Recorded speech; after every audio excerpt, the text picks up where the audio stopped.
Okay, so I'm Teresa Vinke. This is my mom, Katrina Vinke. And most people have moms, whether biological or not. Some are unfortunate and don't. And then most people also have best friends. Uh, Most people also don't have them combined. My mom is my best friend, and she's also one of the people I look up to most in the world, especially just in my small little family. She's my hero and my role model. She's known me since she was 8, which sounds really weird because of the age gap between us. I know she looks young, and I'm sorry to out you like this, but she's 43.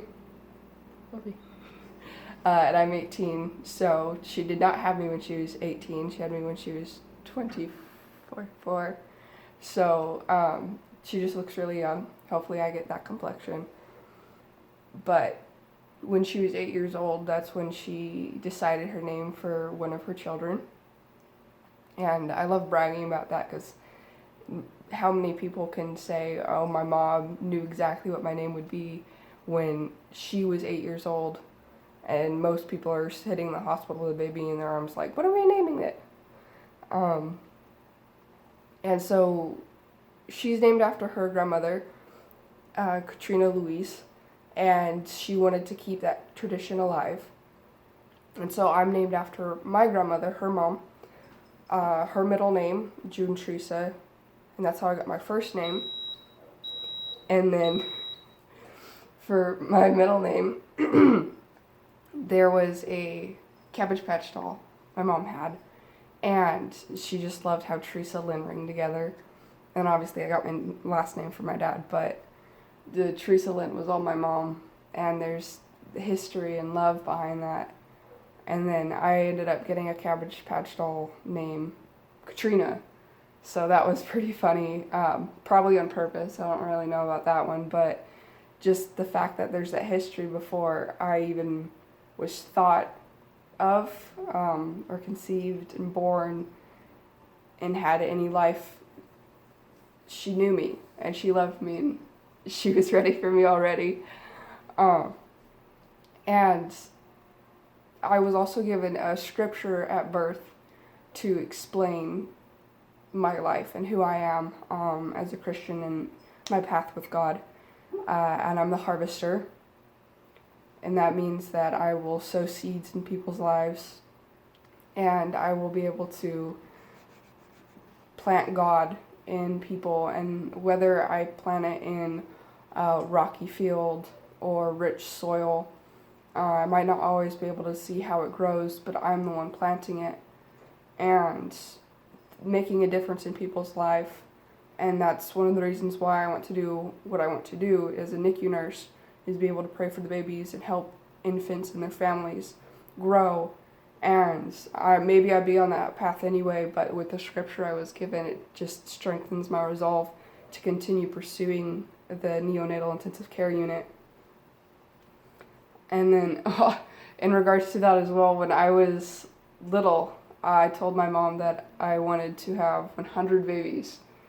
And my grandmother scoffed at me because it's just unreasonable for someone to have 100 children. And my mom said that I would. And then 4 years later, when I was 8, that's when I decided I wanted to be a NICU nurse. And my mom turned to my grandma and said, there you go, she's going to get her 100 babies. So I just, everything that's happened with my mom, obviously not planned, just has led me to where I am today, and I know I wouldn't be here without her. I'm her closest confidant, and she's mine. We can complain about work and school to each other, and life in general, the little things that bother us, the big things that bother us. We complain about my siblings to each other, how they treat me as a sister, how they treat her as a mom.